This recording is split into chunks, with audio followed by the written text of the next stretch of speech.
Hi friends, welcome to సువర్ణ వంటలు. ఈరోజు ఆలు మసాలా కర్రీ ఎలా తయారు చేయాలో చేద్దాం. ముందుగా పొయ్యి మీద ఆలుని శుభ్రంగా కడుక్కొని ముక్కలా కట్ చేసుకొని వాటర్ వేసి ఉడికించుకోవాలి.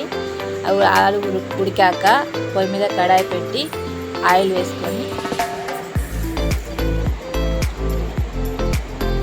ఆనియన్స్ వేసుకొని కలుపుతూ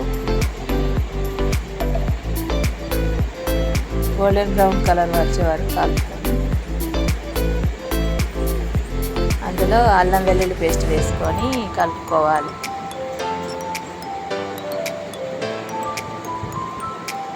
తర్వాత పచ్చి ధనియాల పొడి వేసుకొని కలుపుకోవాలి.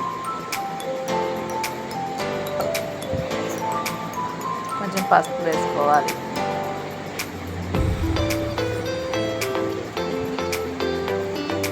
తర్వాత ఉడికించిన ఆలుని వేసుకొని కలుపుకోవాలి.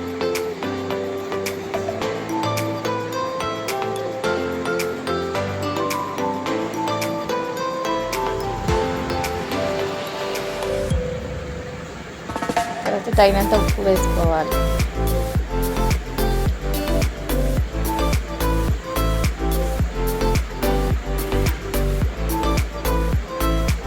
మంచిగా కలుపుకోవాలి. తర్వాత కొంచెం ఉడికించుకోవాలి మూత పెట్టి.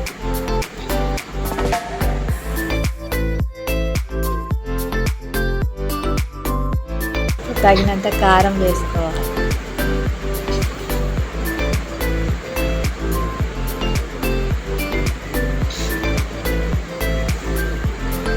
కారం వేసి కలుపుకున్నాక తగినన్ని వాటర్ వేసుకొని ఉడికించుకోవాలి. 2 గ్లాసెస్ వాటర్ వేసుకోవాలి.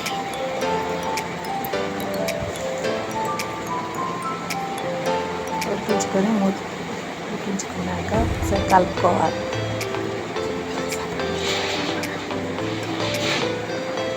తర్వాత గరం మసాలా వేసుకొని దించుకోవాలి. అంతేనండి, ఆలు మసాలా కర్రీ తయారైంది. మీరు ఇలానే తయారు చేసుకుంటే చాలా బాగుంటుంది.